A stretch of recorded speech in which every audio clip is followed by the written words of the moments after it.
अभिनयाचंच वारं आणि वेड इतकं डोक्यात होतं. बीएड झाल्यानंतर आपण कुठेतरी एक असा स्टेबिलिटीचा विचार येतो. शिक्षणाकडे पहिलं लक्ष दिलं पाहिजे. म्हणजे बॅकस्टेजमध्ये थोडा गोंधळ झाला की ऑनस्टेज कलाकारांची बऱ्याचदा वाट लागते. सगळी स्वप्न मातीत गेली डायरेक्ट ना. त्याने नाटक केलं ना, तो आयुष्यात काहीही करू शकतो. एक प्रायोगिक नाटक जे 10 वर्ष चालू आहे असं एकमेव नाटक असेल ते माझं असेल. गॉडफादर या व्यतिरिक्त त्या माणसासाठी कुठलाच शब्द बनलेला नाही असं मला वाटतं. दे धक्का रविवार संध्याकाळी 6 वाजता आपल्या चित्रपट वाहिनीवर.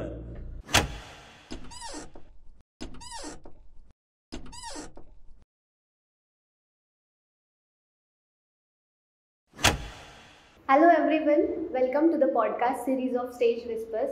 आज माझ्यासोबत एक खूप इंटरेस्टिंग पर्सनॅलिटी आहे.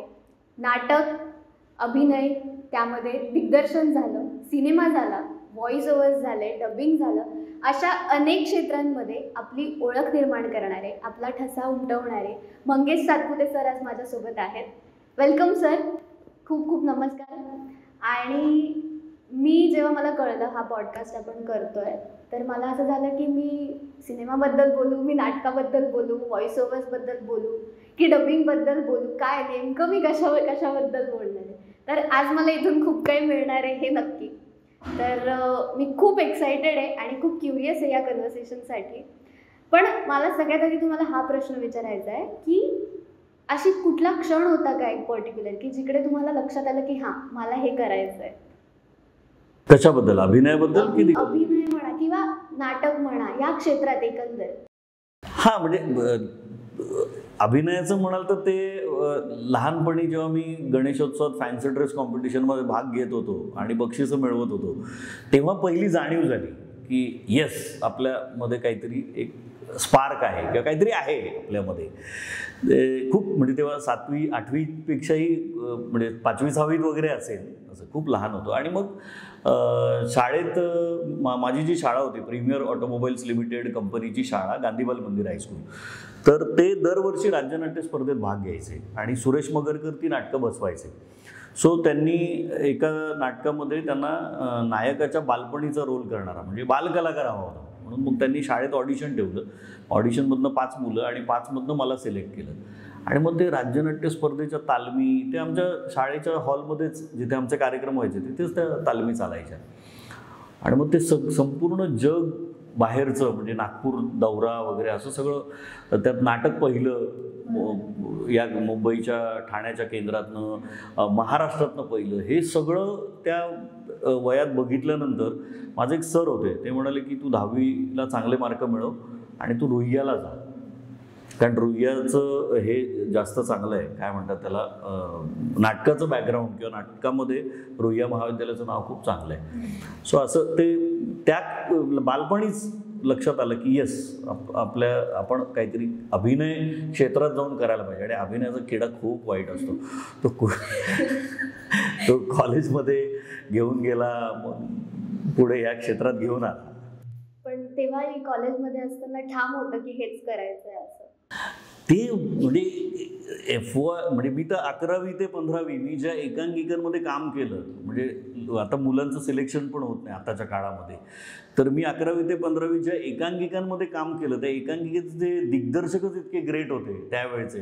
म्हणजे 11वीत असताना मी मंगेश कदम दिग्दर्शक होते एकांकिकेला, 12वीला संजय नार्वेकर, 13वीला पराग वाघमोडे, 14वीला पुन्हा संजय नार्वेकर आणि 15वीत TYला असताना केदार शिंदे, असे 5 दिग्दर्शक होते.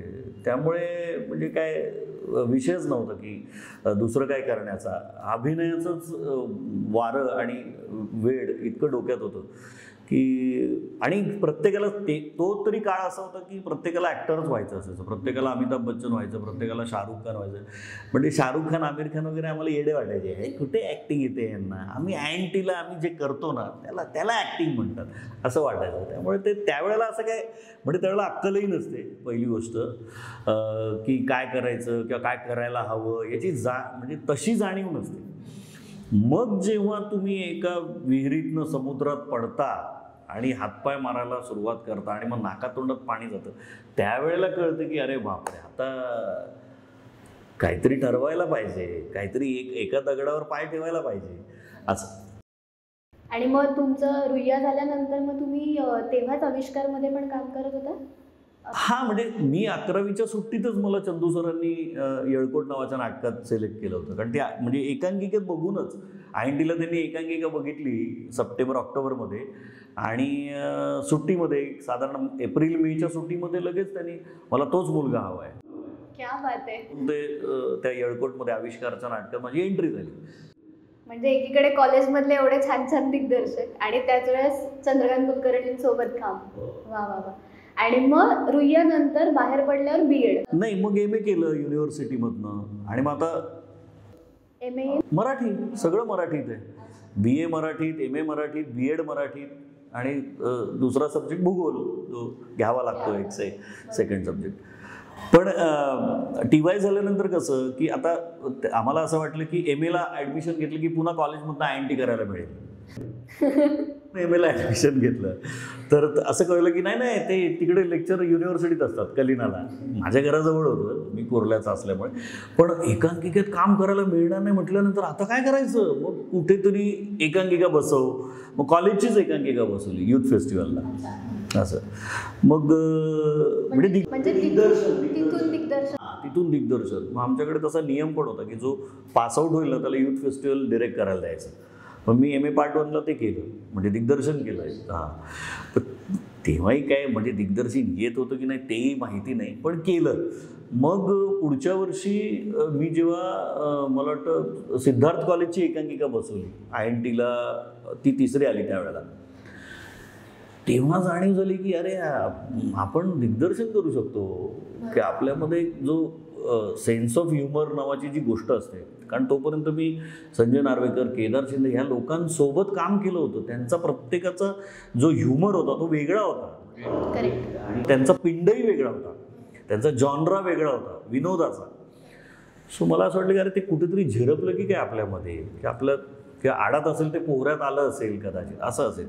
आणि मग ती एकांकिका विनोदी होती, मग ती जिंकली आणि मग असं वाटलं की नाही आता आपण असं हे काहीतरी करत राहिलं पाहिजे सतत. आणि लगेच आपल्या आकाशवाणीला FM रेनबो वाहिनी काहीतरी होती, त्याला माझं सिलेक्शन झालं.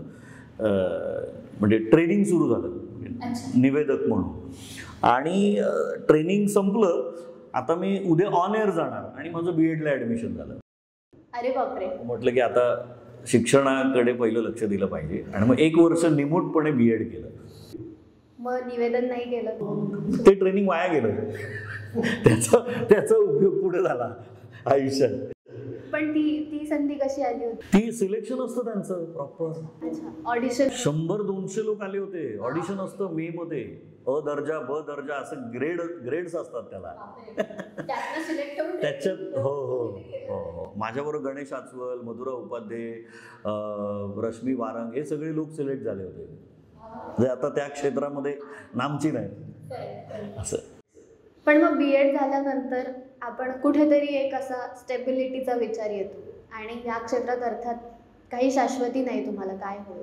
मग कधी असं सेकंड थॉट नाही आला BEd झाल्यावर की मी इकडे मला एक माझा कम्फर्ट झोन बनतोय तर मी त्या दृष्टीने इकडे जायला हवं असं काही? नाही, BEd झाल्याच तो नियम आला ना शिक्षण सेवकाचा. सगळी स्वप्न मातीत गेली डायरेक्ट ना. तर काय मग नोकऱ्या केल्या ज्युनियर कॉलेज, विना अनुदानित शाळेमध्ये, पण ते 800 रुपये पगार, 1200 रुपये पगार. अरे बापरे, असं कसं चालणार आणि किती वर्ष चालणार? मग मी असा विचार केला की जिथे आपण लहानपणापासून संघर्ष करतोय तिथला संघर्ष कंटिन्यू करूया ना. नवीन क्षेत्रातून परत शून्यापासून कशाला सुरुवात करायची. म्हणून मग मी पुन्हा, आणि ह्या सगळ्यामध्ये मग पुन्हा महेश मांजरेकर ह्या व्यक्तीचा मोठा वाटा आहे. कारण तोपर्यंत मी MAला असताना वास्तवमध्ये काम केलं, MA पार्ट 2ला असताना कुरुक्षेत्रमध्ये काम केलं. BEdच्या वेळेला मी जिस देश में गंगा रहता है मध्ये काम करू शकलो नाही कारण मी BEd करत होतो.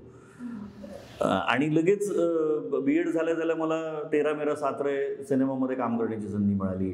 लगेच पुढच्या वर्षी प्राण जय पर शान न जायमध्ये काम करण्याची संधी मिळाली. तर ते जे कंटिन्युएशन होतं, त्यांनी जो हात ठेवला होता तो काढलाच नाही. तर त्यामुळे ते मग असं लक्षात आलं की अरे आपण हेच कंटिन्यू करूया. म्हणजे हे क्षेत्र डेस्टाईन आहे असं. आणि लहानपणापासूनची म्हणजे ती लहानपणापासूनची आवड होती ना. आणि एक एक स्टेज येते ना की हे नाही केलं तर मी जगू शकणार नाही असं एक वाटतं ना, की ह्यात माझा आनंद जास्त आहे, सो मी हेच करणार. ज्यात आनंद नाही ती गोष्ट कशाला करायची असं. पण हे खरं आहे की जेव्हा स्टेजवरती आपण जातो त्याच्या आधी विंगेत असताना वाटणारी हुरहुर म्हणा किंवा बॅकस्टेज करताना काही ना काही गमती जमती होतच असतात. तुम्ही बॅकस्टेज केलं होतं या सगळ्या प्रोसेसमध्ये? कारण एवढी सिनेमा आहे, एवढ्या मोठमोठ्या दिग्दर्शकांसोबत काम केलं होतं, बॅकस्टेजचा अनुभव कुठे आला? नाही, कधीच बॅकस्टेज म्हणजे एकतर आमच्या कॉलेजमध्ये एकांकिका बसवायला दिग्दर्शक यायचे तर ते 40 लोक स्टेजवर, 50 लोक स्टेजवर, मॉब असलेलं असं अशी परंपरा होती. त्यामुळे आम्ही 40 स्टेजवर असलो ना तर 50 मागे बॅकस्टेजला असायचे, सगळे सिनियर्स पासून. तर तशी पण ते म्हणजे बॅकस्टेजमध्ये थोडा गोंधळ झाला की ऑनस्टेज कलाकारांची बऱ्याचदा वाट लागते, असे बरेच काही. असा किस्सा आहे माझा INTचा. मी संगीत मुकनायक नावाची एकांकिका होती, राम गणेश गडकरींनी लिहून ठेवलेली 91 वर्षापूर्वी, तेव्हा 95 सालची गोष्ट आहे. आणि त्यात मी प्रतोदचा रोल करत होतो आणि माझ्या हातात ते रोज चोपडी आणि हे असायचं, दौत असायची शाईची. आणि पूर्ण 40-45 दिवसाच्या रिहर्सलमध्ये ती कधीच पडली नाही. आणि INTच्या चालू प्रयोगामध्ये ती पडली स्टेजवर आणि काचेचे तुकडे स्टेजवर दिसत आहेत. तेवढ्यात संजयने काय केलं, नार्वेकरने, नंतर गाणं होतं माझ्या एंट्रीनंतर, तर सगळ्या मुलींच्या हातात कुठून तरी झाडू अरेंज करून दिले आणि ते गाणं म्हणत आले आणि ते झाडू मारता मारता त्यांनी ते स्वच्छ केलं. नाही तर किती पाय रक्तबंबाळ झाले असते आणि किती लोकांचं रक्त त्या स्टेजवर सांडलं असतं. बापरे, असा एक भयानक किस्सा आहे. त्याच्यात माझी काही चूक नव्हती किंवा कोणाचीच काही चूक नव्हती, कारण आम्ही लाकडी स्टेजवरच रिहर्सल केली आणि परफॉर्म पण लाकडी स्टेजवरच करत होतो. पण कधी कधी असं होतं की म्हणजे ती चुकीची पडली असेल आणि ती फुटली असेल असं. बापरे, फार भयानक आहे. पण हे मला असं याच्यावरनंच एक आठवलं, मी एक नाटक करत होते एका स्पर्धेसाठी आणि नेमकं प्रयोगाच्या आधी मी थोडी आजारी पडले, कोरडा खोकला, आणि काय नाही, सीन सुरू झाला, माझी एंट्री, आणि त्याच्यानंतर मला खोकल्याची ढास लागली आणि ती ढास थांबता थांबेना. तरी मी थोडंसं 1-2 डायलॉग्स पुढे नेऊ शकले. पण लकीली तो सीनच असा होता की माझ्यासोबत जो को ॲक्टर आहे, आम्ही बसलोत आणि तो मला मी त्याला पाणी देते. तर मला खोकल्याची एवढी ढास लागली आणि त्याला कळलं की आता हिला थांबता येत नाही आहे, माझ्या डोळ्यातनं पाणी यायला लागलं. तर त्याने तोच ग्लास घेतला, त्याने मला पाणी दिलं आणि मग तो सीन तसाच इम्प्रोवाइज करत पुढे कॅरी झाला. मला वाटतं ह्याच नाटकातल्या गमती जमती आहेत आणि नाटक आपल्याला खरं तर यातनंच शिकवतं की चुकलं जरी तरी कसं ते पुढे जायचं आयुष्यात. नाटक थांबता कामा नये. त्याने नाटक केलं ना तो आयुष्यात काहीही करू शकतो. हे खरं आहे. हे मी खूप लोकांकडनं ऐकलंय की बरेचशी लोक अशी आहेत की जी म्हणतात की मी नाटकात नाही फुल टाईम करिअर करू शकलो किंवा इंडस्ट्रीमध्ये आम्ही नाही येऊ शकलो, पण नाटक करताना आम्ही जे शिकलो आहे ना त्याच्यामुळे आम्हाला खूप फायदा झाला आहे आणि नाटकाने आम्हाला जगणं शिकवलं. तर सर, असं बरेच लोक आहेत की ज्यांनी नाटकात पूर्णतः त्यांचं करिअर हे नाही, त्यांचं काहीतरी दुसरं प्रोफेशन आहे, पण ते वेगळं प्रोफेशन घेतलं पण तरीही नाटक करायचं होतं. पण आज ती लोक जरी करत नसतील तरी त्यांचं पण हे नेहमी म्हणणं असतं की नाही, आम्ही नाटक जरी करत नसलो तरी नाटकाने आम्हाला खूप शिकवलं आहे, जगायचं कसं हे नाटक शिकवतं. तुम्हाला असं कधी वाटतं का की आयुष्यात असा कुठला क्षण आला जिथे असं वाटलं की नाटकाने मला हे दिलं आहे? हे बघ, माझ्या तर आयुष्यात सगळंच नाटकाने दिलं आहे. मला कॉलेज नाटकाने दिलं, त्यानंतर मराठी भाषेत शिकण्याची म्हणजे BA MA BEd करण्याची जी गरज निर्माण झाली ती नाटकामुळेच झाली की ते शिकलो आणि नोकरी मिळाली तर नाटक करता येईल. त्यानंतर दिग्दर्शनाची आवड किंवा पहिलं नाटक किंवा व्यावसायिक रंगभूमीवर काय म्हणू आपण ज्याला पदार्पण करण्याची किंवा व्यावसायिक रंगभूमीवर दिग्दर्शक म्हणून उभं राहण्याची जी गोष्ट आहे किंवा जी इच्छा आहे ती नाटकाने दिली. म्हणजे आत्तापर्यंत जे जे काही घडलंय आयुष्यात ते सगळं नाटकामुळे घडलंय. म्हणजे नाटकानेच भाषा सुधारली, नाटकानेच अभिनय नाही करायचा, आता दिग्दर्शन करायचं. आता दिग्दर्शन जर करायचं असेल तर पोटापाण्यासाठी काहीतरी व्हॉइसिंग करावं लागेल, हे पण नाटकानेच शिकवलं ना. आणि सगळ्यात महत्त्वाचं नाटकाने शिकवलं की सतत तुम्ही प्रामाणिकपणे काम करत राहिलं पाहिजे. तुम्हाला नेमून दिलेलं काम जर तुम्ही नीट करत राहिला तर तुमचं कोणीही तुमच्या आयुष्यात वाकडं करू शकत नाही, तुमचं काय म्हणतं त्याला की वाईट करू शकत नाही तुमचं, किंवा तुम्ही आयुष्यात मागे पडू शकत नाही. जर ही गोष्ट तुम्ही कामाच्या बाबतीत म्हणतो मी, जर तुम्ही ती प्रामाणिकपणे पाळली तर. सो आता तर मी नाटकच जगतोय. म्हणजे लोक जगण्यासाठी काय काय शोधत असतात, मी नाटक शोधत असतो. नाटक आता कुठलं करायचं, काय करायचं, त्याच उर्मीतनं मला हे मॅड सखाराम माझ्या हाती लागलं, जे 50 वर्षात कोणाच्या हाती नाही लागलं, आणि जे मला सापडलं आणि मी ते केलं, त्याच गाजतंय रंगभूमीला. करेक्ट. आता जर आपण एकीकडे तक्रार करतो नाटकाला ऑडियन्स येत नाहीये, तो कमी झालाय, पण एकीकडे मॅड सखारामला प्रेक्षकांचा उदंड प्रतिसाद मिळतोय. म्हणजे ते प्रेक्षक पसंतीस उतरलं आहे ते नाटक सगळीकडे. तर अशा कुठल्या गोष्टी आहेत मॅड सखाराम मधल्या ज्या तुम्हाला वाटतं की प्रेक्षकांना खूप भावत असतील? नाटक बघायला प्रेक्षक येत नाही ही ओरड खरं तर म्हणजे ती अर्ध सत्य आणि अशी आहे, ती अर्धी खोटी असं आहे. ते असं काही नाही आहे. चांगल्या नाटकाला खूप चांगले प्रेक्षक येतात, भरभरून प्रतिसाद देतात. मॅड सखारामची गोष्ट अशी आहे की त्यातला सगळ्यात मोठा जो भाग आहे तो म्हणजे पु ल देशपांडे. ते पुलंनी लिहिलेलं नाटक आहे, आणि मग त्यांनी सखाराम बाइंडरवरची प्रतिक्रिया म्हणून लिहिलेलं नाटक आहे. तर बाबा हे काय असेल, त्या सखाराम बाइंडरचा आणि ह्या सखारामचा काय संबंध आहे, हे बघण्याच्या उत्सुकतेपोटी पण लोक येतात. आणि बघितल्यानंतर त्यांच्या लक्षात येतं की अरे हे complete out of the box आहे, हे पूर्णच्या पूर्ण वेगळं नाटक आहे, तरीसुद्धा स्वतंत्र नाटक आहे, आणि मुख्य म्हणजे ते विचार करायला लावणारा विनोद आहे त्याच्यात.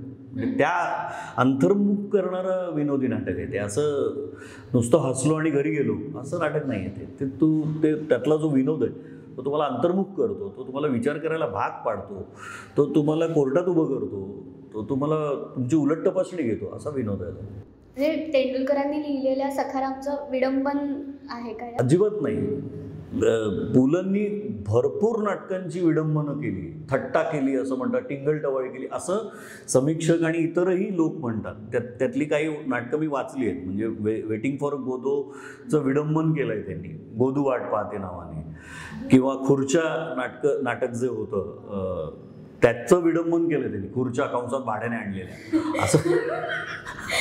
पण त्याच्यात त्यांनी न नाट्याची टिंगल केली आहे, किंवा लेखकांची आणि म्हणजे एकंदर काय म्हणू आपण त्यावेळच्या एका वेगळ्या गटाची किंवा अशी टिंगल केली असं म्हणू आपण, त्याच्यामध्ये टवाळी केली आहे. पण हे नाटक त्यांनी अजिबात विडंबन केलेलं नाही.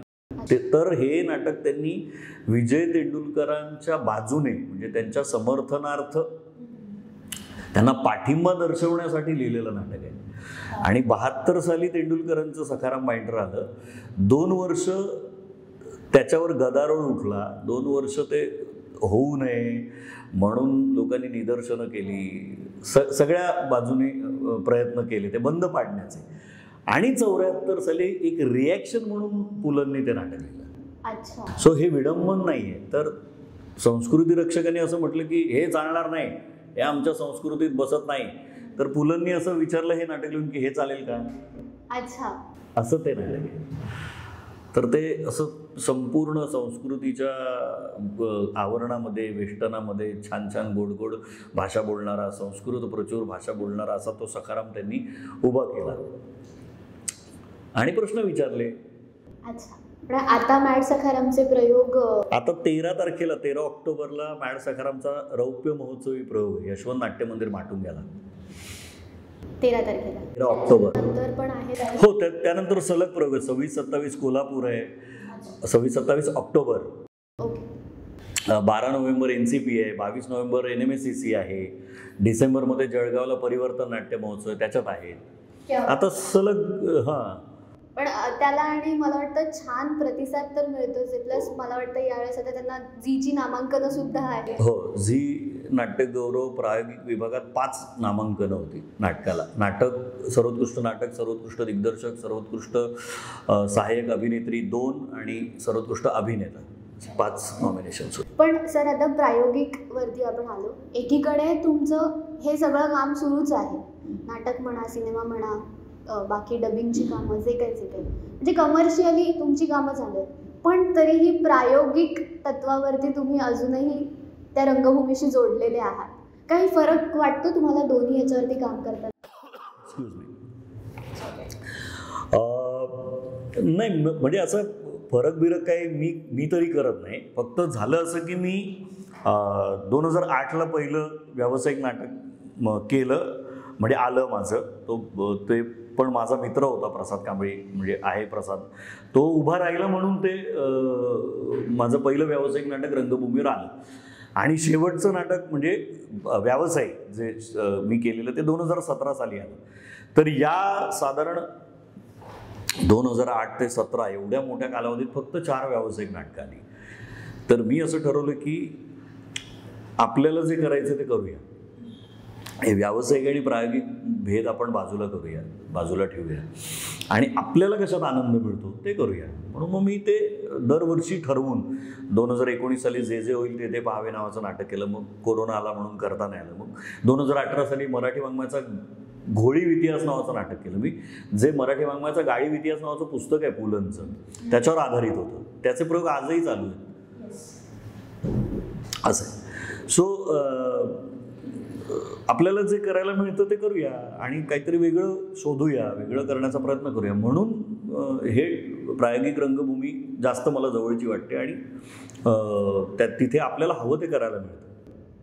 बरोबर, क्या बात. पण आता सर तुम्ही इतके वर्ष कॉलेजपासून दिग्दर्शनात आहात, तर दिग्दर्शनाची अशी एक पद्धत असते, प्रोसेस असते काही? Just a minute, sandwich. Yes, thank you so much. Thank you. हां, परत एकदा असू दे तू. मी म्हणत होते की आता कॉलेजपासून तुमचं दिग्दर्शन सुरू आहे, तर दिग्दर्शनाची पण अशी एक काही प्रोसेस आहे तुमची एवढ्या वर्षांपासूनची की तीही बदलत जाते प्रोजेक्टनुसार? बघ, मी तर कुठल्याही शिबिरात जाऊन काही शिकलो नाही. गणेशोत्सवाच्या फॅन्सी ड्रेस कॉम्पिटिशनमधून अभिनय करत, शाळेत अभिनय करत, मग कॉलेजमध्ये अभिनय करायला लागलो, कॉलेजच्या एकांकिकांमध्ये, आणि मग दिग्दर्शन करायला लागलो. तर असं कुठलंही प्रशिक्षण असं काही घेतलेलं नाही.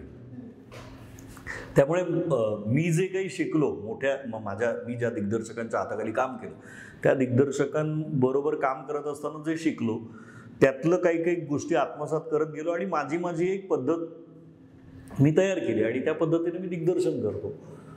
पण ती पद्धत तुम्ही पाणी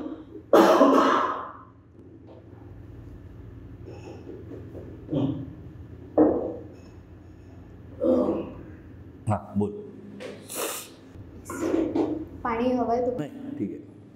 मी म्हटलं की जी पद्धत आहे ती पद्धत तुम्ही तयार केली, तर मग ती ठरवून असं करतात की प्रत्येक एक नाटक करता करता तुम्हाला ते उमजत गेलं की माझी ही प्रोसेस आहे किंवा मी अशा प्रकारे काम करतो किंवा हे मला करायचं आहे? हां, म्हणजे मी जास्तीत जास्त वाचिक अभिनयावर सुरुवातीला माझा भर असतो की स्क्रिप्टचं वाचन, त्यात प्रत्येक कॅरेक्टरचं टोनेशन, त्याची डायलॉग डिलिव्हरी, त्याच्या मागचा अर्थ, म्हणजे जे बोललं जातं आहे ते, टेक्स्ट आणि सबटेक्स्ट, आणि मग ते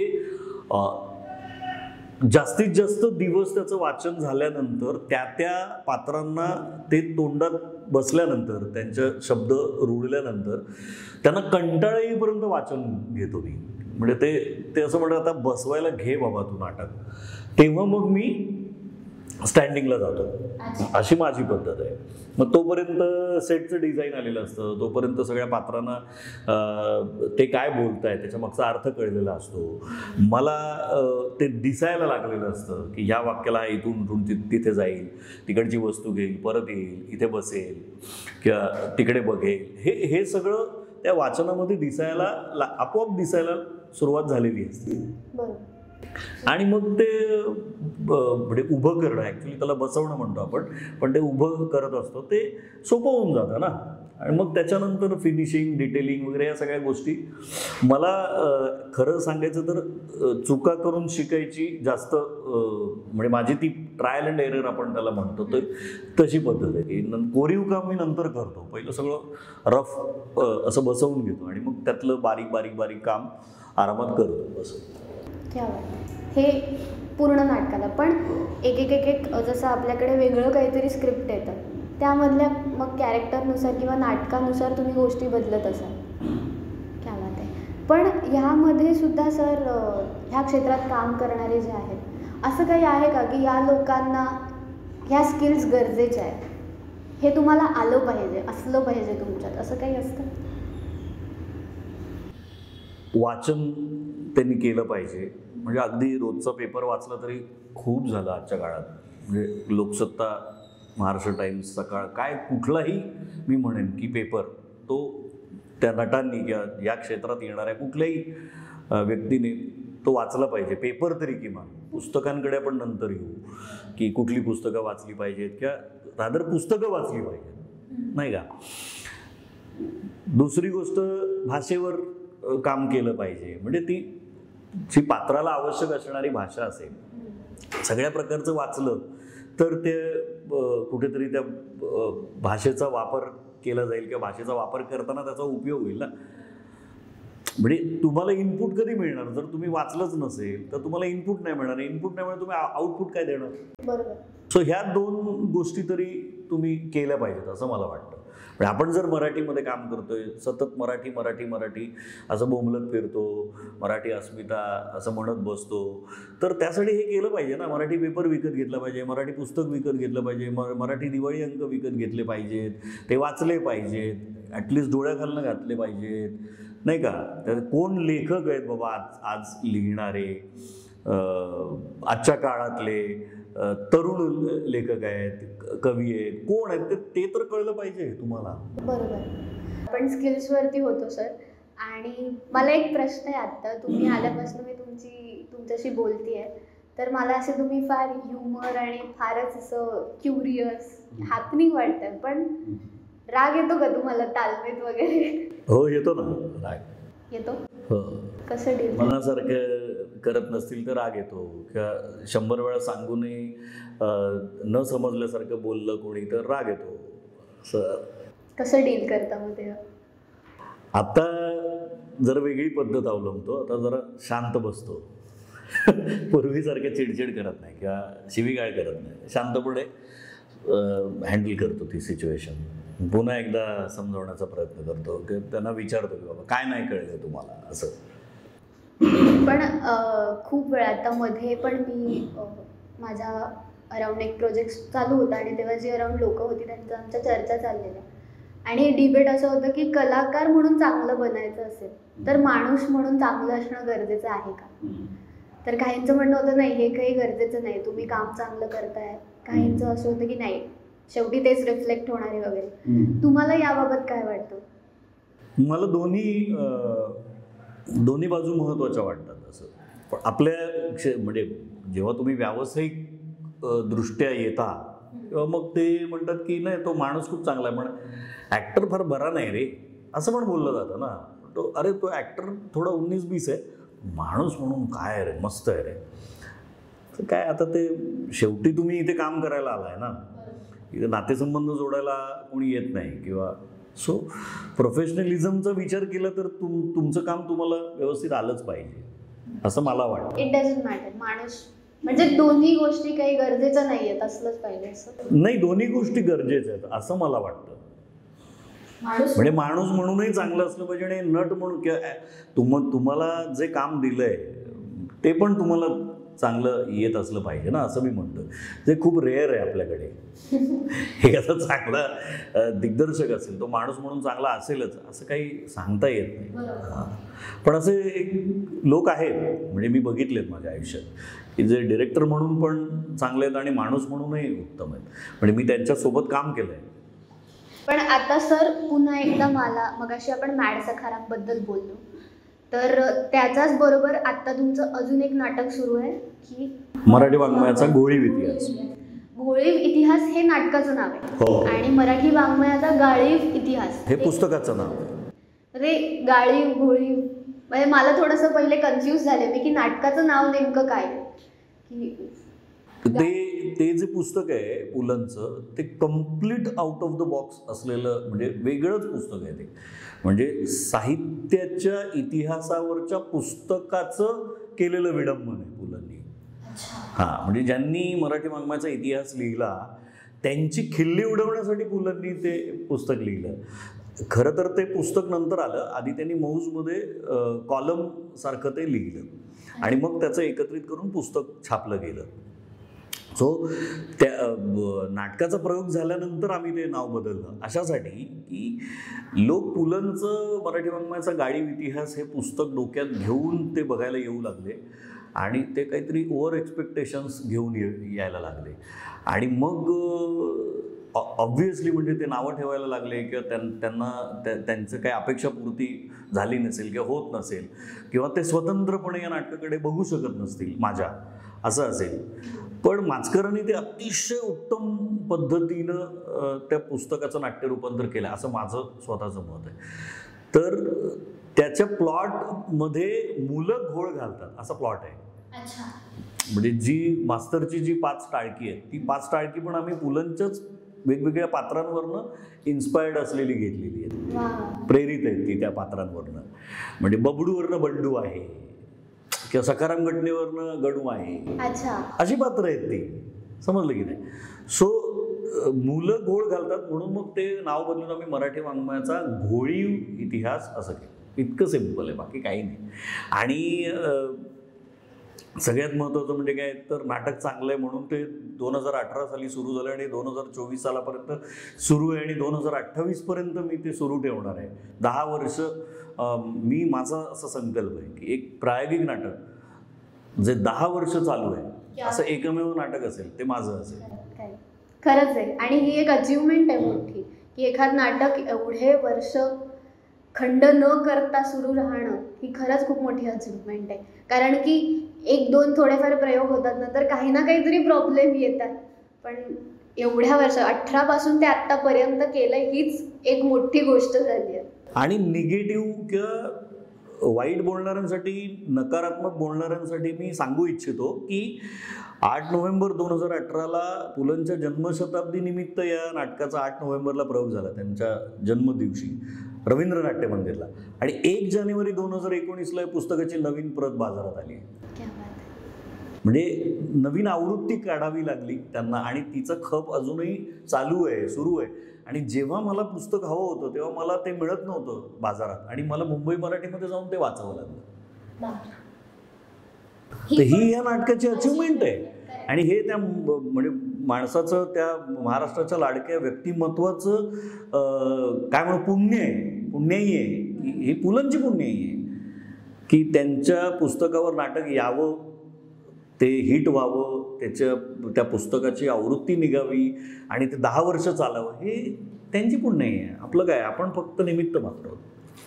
आता सर आपण पुस्तकांवरती आलो, मला तुम्ही अशी 5 पुस्तकं रेकमेंड कराल का की जी मी वाचायला हवी? तू वाचायला हवी? सगळ्यांनी जनरल. अच्छा. मला तर असं वाटतं की सगळीच पुस्तकं सगळ्यांनी वाचायला हवीत. म्हणजे चांगली वाईट है ना, त्याच्यात असं कॅटेगरायझेशन करू नये असं मला वाटतं. पण मला अभ्यासाला होतं रंगनाथ पठारेंची कादंबरी होती FYला असताना, टोकदार सावलीचे वर्तमान नावाची एक कादंबरी आहे, रंगनाथ पठारेंनी लिहिलेली. रंगनाथ पठारे हे खूप मोठं मराठी साहित्यातलं खूप मोठं नाव आहे. तर ती माझी आवडती कादंबरी आहे. ती वाचल्यावर तुझ्या लक्षात येईल. मला असं आठवतं की किशोर कदम त्यावर सिनेमा करणार. अच्छा. हां. आणि एका कुठल्या तरी जाहीर कार्यक्रमात सचिन खेडेकर असं म्हणाले होते की ते ऑस्कर बिस्करचं काय ते आम्हाला सांगू नका, ह्या कादंबरीवर सिनेमा झाला ना तर तो ऑस्करच्या तोडीचा असेल, असं म्हणजे मी वाचलं या पेपरमध्ये. त्यानंतर मी हल्ली वाचलेलं पुस्तक आहे हू किल्ड करकरे, ते वाच. ते खूप इंटरेस्टिंग पुस्तक आहे 26/11च्या सगळ्याच प्रकरणावरचं. त्यानंतर बलूत दया पवारांचं जे आहे दलित आत्मकथनामधलं मैलाचा दगड, ते म्हणजे मला एम एला दलित साहित्य हाच विषय होता, त्यामुळे मी त्या काळामध्ये खूप अभ्यास केला, त्या अभ्यासालाच होतं म्हटल्यानंतर. पण मला ते बलूत जास्त आवडलं त्याच्यामधलं. त्यानंतर किती झाली पुस्तकं? 3. चौथं पुस्तक मराठी वाङ्मयाचा गाळीव इतिहास, ते आवर्जून विकत घेऊन वाचावं असं आणि खूप वेगळं पुस्तक आहे. जी पुलंची जी उरलं सुरलं, आगळ पगळ, व्यक्ती आणि वल्ली, आसामी आसामी किंवा नाटकांची पुस्तकं, ह्या संपूर्ण ते एका बाजूला आणि हे एका बाजूला असं पुस्तक आहे मराठी वाङ्मयाचा गाळीव इतिहास. छोटंसंच 75 पानांचं पुस्तक आहे, पण ते घरात सुद्धा असं म्हणजे ते प्रत्येकाने वाचलंच पाहिजे, इतकं कमाल पुस्तक आहे ते. आणि 5वं पुस्तक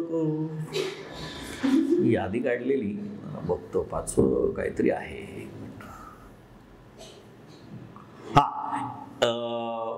एक होता कारसेवक नावाचं पुस्तक आहे, प्राध्यापक अभिजित देशपांडे यांचं. ते सोमय्या कॉलेजला प्राध्यापक आहेत, त्यांनी लिहिलेलं असं 60 पानांचं पुस्तक आहे. कमाल आणि जबरदस्त पुस्तक आहे. एक होता कारसेवक. अच्छा. हां, लोकवाङ्मय गृह प्रकाशनाने ते छापलेलं आहे. रवींद्रच्या समोरच त्यांचं ऑफिस आहे, तिथे ते मिळतं, कुठेही मिळतं. अशी 5 पुस्तकं तर म्हणजे मी वाचलेत म्हणून नाही सांगत आहे, पण वाचायलाच हवे. चालेल. सगळी वेगवेगळी पुस्तकं आहेत, म्हणजे समजलं ना, प्रत्येकाचं जॉनर वेगळं आहे. आता सर आपल्या नाटकाबद्दलच्या गप्पा झाल्या, आता थोडंसं सिनेमाकडे आपण जाऊया. बापरे. तुम्ही मला वाटतं रुईया नंतरच का त्याच दरम्यान चंद्रकांत कुलकर्णी आले आणि तुम्हाला तुमचा पहिला सिनेमा मिळाला होता.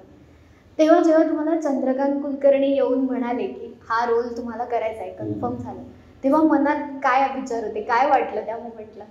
नाही, चंद्रकांत कुलकर्णी सर म्हणजे त्यांनी मला फोन करायला सांगितला अमोल पालेकरांना. ते त्या सिनेमात प्रमुख भूमिका करत होते. व्यंकटेश माडगुळकरांच्या कादंबरीवर आधारित बनगरवाडी ही जी कादंबरी आहे त्यावर अमोल पालेकर सर सिनेमा करत होते आणि मी FOIला होतो. मी खाली वर तालीम करत होतो INTची आणि खाली चहा सांगायला आलो होतो.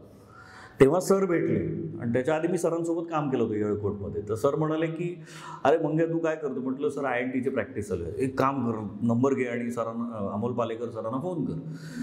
तर मी म्हटलं की ठीक आहे, काय फोन करायला सांगितलं करूया ना. दुसऱ्या दिवशी फोन केला, त्यांनी बोलवून घेतलं घरी. मग त्यांनी लुक शूट केले, गप्पा मारल्या माझ्याशी आणि 4-5 दिवसांनी मला सांगितलं की तू आमच्या सिनेमात काम करतोस. असा तो पहिला सिनेमा म्हणजे बनगरवाडी हा अशा पद्धतीनं मिळाला. सो ते माझ्यासाठी म्हणजे असं, आणि सगळे सिनियर, सगळे मोठमोठे लोक, आणि मी असा कुर्ल्यासारख्या विभागातून आलेला, ते रुईयात ॲडमिशन घेतलेलं, नाटकात काहीतरी धडपडतोय आणि अचानक सिनेमा. म्हणजे स्वप्न होतंच, म्हणजे ते प्रत्येकाचं स्वप्न असतं ना सिनेमात काम करण्याचं. ते काय म्हणजे त्याच्यात काय नाविन्य, ते प्रत्येकालाच हवं असतं ना. आणि ते असं एवढ्या लहान वयात एवढं लगेच मिळणं, जस्ट एकांकिका करत असताना, हे खूप मला महत्त्वाचं वाटलं आणि खूप इंटरेस्टिंग वाटलं त्यावेळेला. आणि तो जो अनुभव आहे तो म्हणजे आपण शब्दात नाही मांडू शकत. तो संपूर्ण शूटिंगचा काळ, त्यांच्यासोबत राहण्याचा काळ, ह्या सगळ्या लोकांसोबत राहण्याचा काळ. आणि मग त्याच्यानंतर वास्तव झालं. हां, त्या वास्तव मी MAला होतो तेव्हा महेश सरांनी त्यात संधी दिली. त्याची काय गोष्ट? त्याची गोष्ट अशी की मी TY झालं होतं, MAला ॲडमिशन घेतलं होतं आणि मग लेक्चर संपली युनिव्हर्सिटीतली की नाक्यावर येऊन उभं राहायचं, रुईयाच्या नाक्यावर, तो आमचा अड्डा. तर त्यांच्यासोबतही मी असिस्ट केलं होतं त्यांना. मी जेव्हा 12वीत होतो तेव्हा आई नावाच्या चित्रपटासाठी. त्यांचा पहिला सिनेमा दिग्दर्शक म्हणून. तर त्यांच्यासोबतही काम केलेलं होतं. त्यामुळे मग ते म्हणाले नाक्यावर भेटले आणि म्हणाले काय करतोस? तर मी म्हटलं काय नाही, आता MA ला ॲडमिशन घेतलं आहे आणि कामाच्या शोधात आहे. तर ते मला म्हणाले की संजू बाबासोबत काम करशील का? म्हटलं कोण, संजय दत्त? तर मी म्हटलं की हो, का नाही करणार, सांगतो तुला. आणि मला वाटलं की म्हणजे असं भेटलो म्हणून बोलले असतील किंवा तोंड देखल्या बोलले असतील किंवा कदाचित मनापासूनही बोलले असतील तर आपण ते विसरून जाऊया. आणि खरंच मला फोन आला ना त्या आदिशक्ती प्रोडक्शन्समधून. त्यावेळेला मला असं वाटतं की माझ्याकडे पेजर होता, आय थिंक पेजर आले होते, पेजर मोबाईलच्या आधी. तुम्ही लहान असाल खूप त्यावेळेला.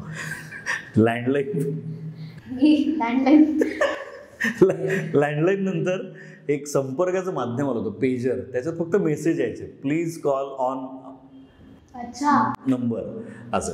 आणि मग तो वाजायचा टू टू करून आणि मग ते आपण बघायचा मेसेज आणि मग पब्लिक फोनवरनं जाऊन किंवा लँडलाईनवरनं फोन करायचा त्या नंबरवर.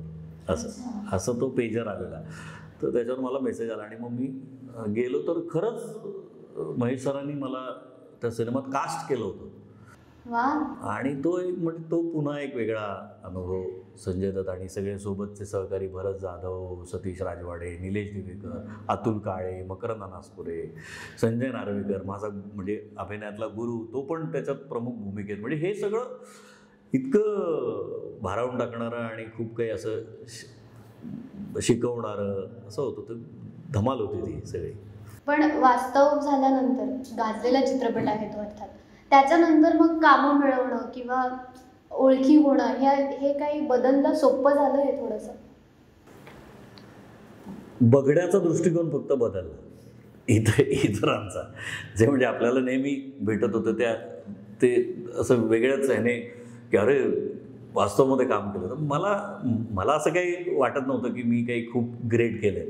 पण त्यांचा दृष्टिकोन बदललेला. आणि थोडंसं कामाच्या बाबतीत म्हणून तर काय म्हणू त्याला की ते तर तुम्हाला तुमच्याच बळावर मिळवावं लागतं. म्हणजे त्याला काहीच इलाज नसतो. सो त्यांनीच मला लगेच पुढच्या सिनेमात संधी दिली महेश सरांनी, कुरुक्षेत्र नावाच्या सिनेमामध्ये. आणि त्यानंतर मग नाटक मिळालं व्यावसायिक. मिलिंद पेडणेकर आमचा मित्र आहे, त्याने ते दिग्दर्शित केलं, होय पुन्हा कदाचित नावाचं. सो म्हणजे त्यानंतर तू म्हणतेस तसं कामं मिळायला त्याचा उपयोग झालाच नाही असं नाही. असं आत्ता सर एवढ्या मोठ्या लोकांची तुम्ही नावं घेतली, आता मला एक छोटीशी गंमत करू आपण. मी काही कलाकारांची नावं घेईन, तुम्हाला त्यांच्यातलं काय आवडलं किंवा तुम्ही काय शिकलाय किंवा एका शब्दातही तुम्ही जे तुम्हाला वाटतं मनात येईल ते मला सांगायचं आहे. बरं. पहिले आहे अमृता सुभाष. काय शिकलो, काय आवडलं, काही किंवा एखाद शब्दात तुम्हाला काय वाटतंय? खूप चांगली सहकलाकार असं मी म्हणू शकतो. त्याचं कारण असं की मला बाईक येत नव्हती वळूच्या वेळेला चालवता. आणि मी म्हणजे चालवत नाहीच, आजही नाही चालवत. पण त्या सिनेमासाठी मी शिकलो बाईक 10-15 दिवस.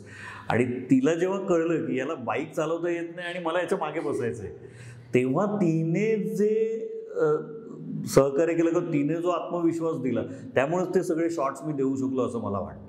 त्यामुळे तिचे खूप उपकार आहेत माझ्यावर. पुढचा आहे संजय दत्त. बापरे, काय आता हे संजय दत्त विषयी काय सांगायचंय? तुम्हाला वाटेल ते. मी बघितलेला हिंदी सिनेमातला सगळ्यात मोठा सेलिब्रिटी आणि अतिशय उत्तम माणूस. अच्छा, पुढचं आहे चंद्रकांत कुलकर्णी सर. बापरे, आता ते एका शब्दात कसं सांगायचं? फ्रेंड, फिलॉसॉफर, गाईड, काय म्हणतात ते सगळं. गुरु, मित्र, मार्गदर्शक किंवा जो काही आज मी आहे तो त्या व्यक्तीमुळे आहे. क्या बात आहे. पुढचं आहे सुबोध भावे. सुबोध भावे, आम्ही कोण आहे रे तिकडे नावाच्या सिनेमात एकत्र काम केलं आहे. अतिशय उत्तम नट तो आहे. म्हणजे त्याविषयी आपण माझा अतिशय चांगला मित्र आणि मैत्री करण्यासाठी अतिशय योग्य माणूस असं म्हणू शकतो. काय सांगताय? हो. आणि शेवटचं महेश मांजरेकर. हा, म्हणजे मला असं वाटतं की गॉडफादर या व्यतिरिक्त त्या माणसासाठी कुठलाच शब्द बनलेला नाही असं मला वाटतं. कारण माझ्यासारख्या अनेक मुलींसाठी ज्यांना जे धडपडत होते, ज्यांचं काही बॅकग्राऊंड नव्हतं किंवा जे म्हणजे चांगली पार्श्वभूमी नव्हती म्हणा किंवा चांगल्या घरातनं म्हणा किंवा चांगल्या वातावरणातनं म्हणा, पण जे खूप चांगले नट आहेत, ज्यांच्यामध्ये स्पार्क आहे, अशा सगळ्यांना संधी देणारा असा गॉडफादर. आता हे झालं मोठ्या पडद्याचं. आता तुम्ही मोठ्या पडद्यानंतर अजूनही छोट्या पडद्यासाठी शॉर्ट फिल्म्स झाल्या, हेही तुम्ही करताय. आत्ताच 1.5 दिवसाचा पाहुणा तुमची फिल्म आली होती, शॉर्ट फिल्म आली होती. मला या निमित्तानं तुम्हाला हे विचारायचं आहे की माझे खूप सारे मित्रमैत्रिणी आहेत, ते इंडिपेंडंट फिल्म मेकर्स आहेत. तर सुरुवात करायची असते, पण मेन प्रश्न असतो बजेट. प्रोड्युसर तर लांबची गोष्ट झाली, पण आपल्याकडे जे उपलब्ध आहे त्यातून चांगलं काहीतरी देणं हे तेव्हा खूपच स्ट्रगल असतं. कारण की इक्विपमेंट्सचा खर्च तुम्हाला बेसिकली लागतो आणि क्रीव तुम्हाला जमा करावाच लागतो, हे तर नेसेसरी आहे.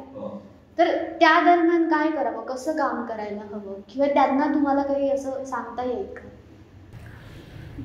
मी जेव्हा शॉर्ट फिल्म केली 10-11 वर्षापूर्वी, तेव्हा मी माझा डबिंगमध्ये जम बसला होता. तर मी असं काही बजेटच आखलं नव्हतं, कारण मीच लेखक, मीच दिग्दर्शक, मीच निर्माता असल्यामुळे मग मी जसं खर्च होईल तसं करत जायचं असं मी ठरवलेलं. आणि मग मी शॉर्ट फिल्म पूर्ण झाल्यावर जेव्हा मला मित्रांनी विचारले की अरे किती खर्च झाला असेल लाखभराच्या, तर वेळ आहेस का, शॉर्ट फिल्मवर 1 लाख रुपये खर्च करायचा नसतो, असं 5-10 हजारात वगैरे बनवायची असते. म्हटलं आता हे मला नव्हतं माहिती. म्हणजे मला जे हवं होतं ते मला बनवायचं होतं, कारण मला पुढे सिनेमा करायचा आहे ना. म्हणून मी स्वतःला चेक करण्यासाठी ती शॉर्ट फिल्म बनवली ना. तर ती मनोज मोचेमाडकरने मिक्स केली, ज्याने शिवाजीराजे भोसले बोलतोय, दुनियादारी असे सिनेमे मिक्स केले. तर त्याने मग आता त्याला जे द्यावं लागणार ते द्यावं लागणार आहे ना, फक्त ते त्या शॉर्ट फिल्मच्या लेवलचं असणार, त्या नाही का, म्हणजे ते काय असं करोडोमध्ये नसणार ना मानधन, किंवा लाखात नसणार ना. तर तो त्याला जे हवं आहे ते मला द्यावं लागणार, कारण तो मला हवा आहे ना माझी शॉर्ट फिल्म मिक्स करायला. किंवा त्याचं जे BGM आहे, बॅकग्राऊंड म्युझिक आहे, ते आदित्य बेडेकरने केलं आहे. तर त्याला जे द्यायचं ते द्यावं लागणार. कॅमेरामन आज माझा मित्र अमर कांबळे, त्याचा आता परिनिर्वाण नावाचा सिनेमा येतो, पहिला सिनेमा स्वतंत्र DOP म्हणून, त्याने कॅमेरा केलेला. म्हणजे DOP तो होता माझ्या शॉर्ट फिल्मला. तर तो मित्र होता म्हणून त्याने काही पैसे नाही घेतले, पण बाकीच्या गोष्टी ज्या आवश्यक होत्या त्या आवश्यकच होत्या. तर असं काही नसतं. मी असं म्हणेन की तुम्हाला करायचं आहे तर तुम्ही ठरवा, आणि ठरवलं तर तुम्ही कराल किंवा पूर्ण कराल, एवढंच आहे.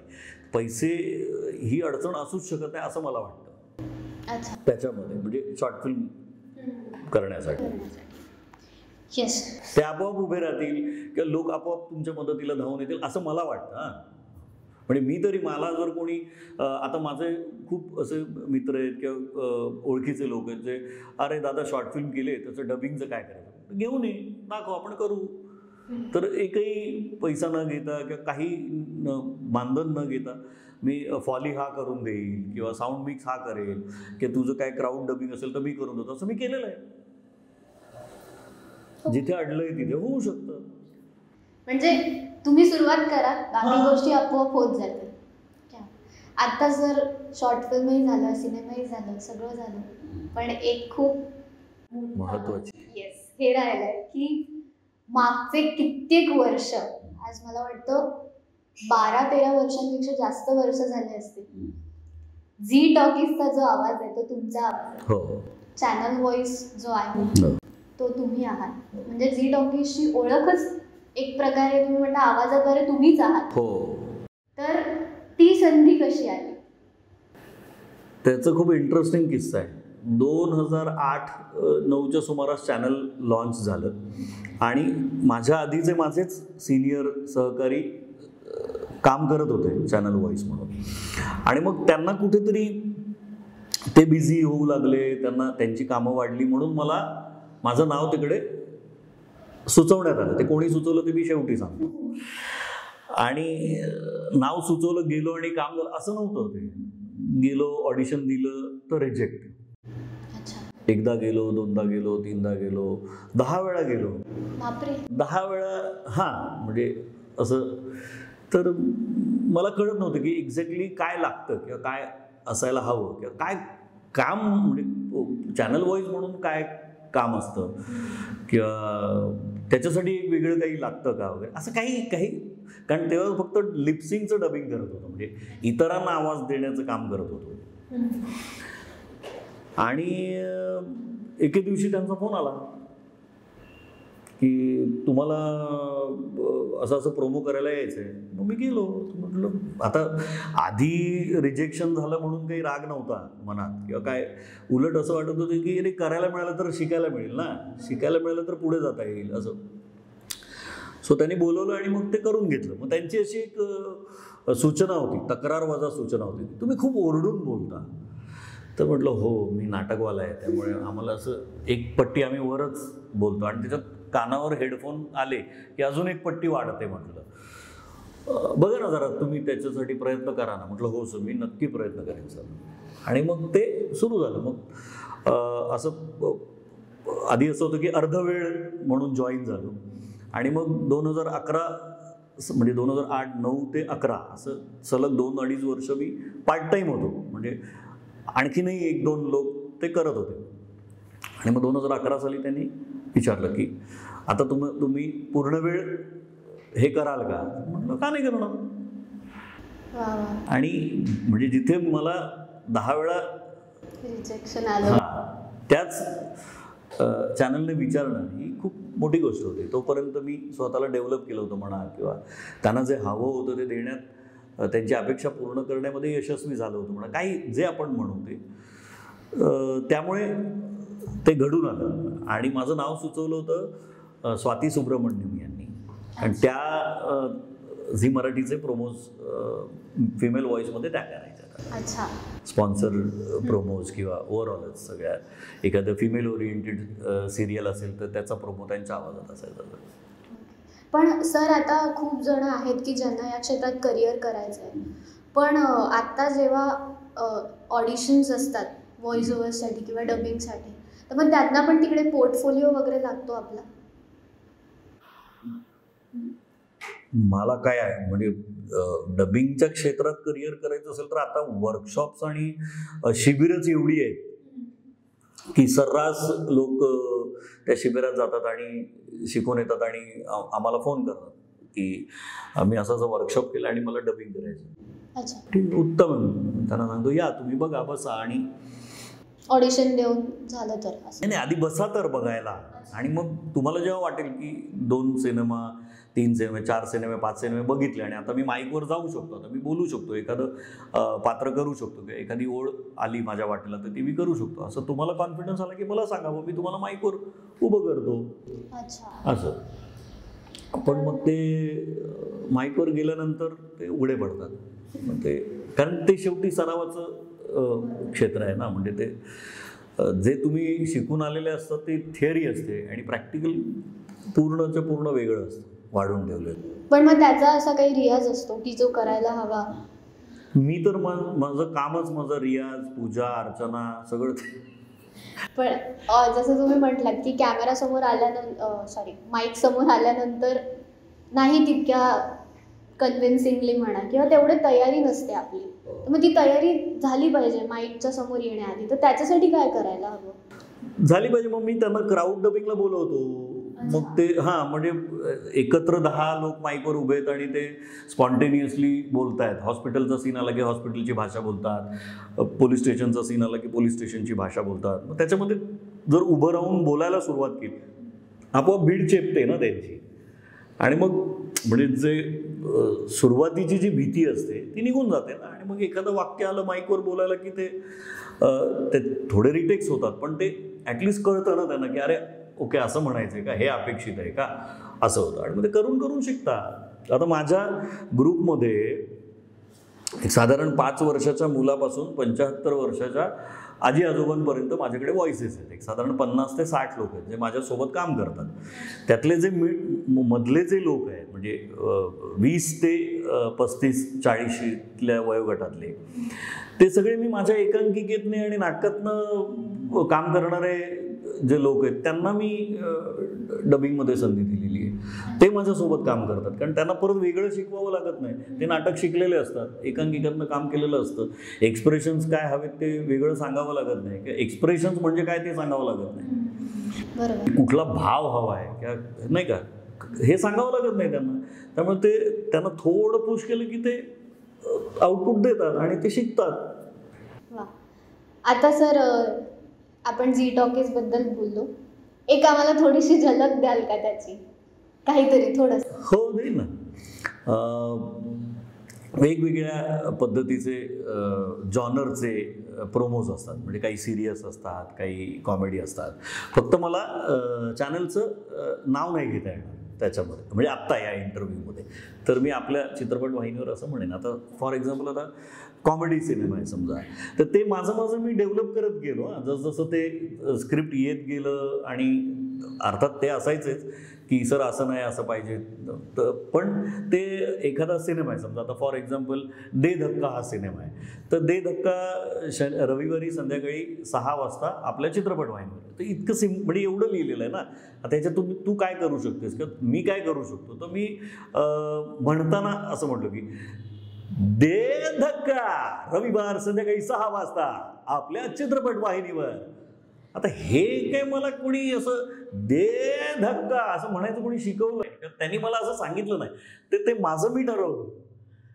कारण त्याचा जर प्रोमो कॉमेडी आहे आणि खूप हाय पिच आहे तर मग ते असंच बोललं गेलं पाहिजे नाही का. आणि उंबरठा सिनेमाचा प्रोमो असेल तर तो गंभीर असेल तर तो तशा पद्धतीनं बोलला गेला पाहिजे ना, की एका सामान्य स्त्रीची असामान्य कहाणी उंबरठा रविवार संध्याकाळी 6 वाजता आपल्या चित्रपट वाहिनीवर. असंच बोललं गेलं पाहिजे ना.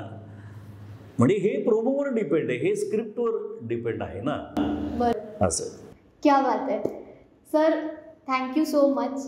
तुम्ही इकडे आलात, आम्हाला वेळ दिलात आणि खूप मज्जा आली, खूप छान वाटलं. तर त्यासाठी खूप खूप धन्यवाद. मी सुद्धा तुमचं मनापासून आभार मानतो. कारण आजच्या काळामध्ये एवढा आदर सन्मान कोणी देत नाही. तुम्ही बोलवलं, मला पण मजा आली. सगळं पुन्हा एकदा आठवले ते दिवस आणि त्यासाठी तुमचं मनपूर्वक आभार. Thank you so much.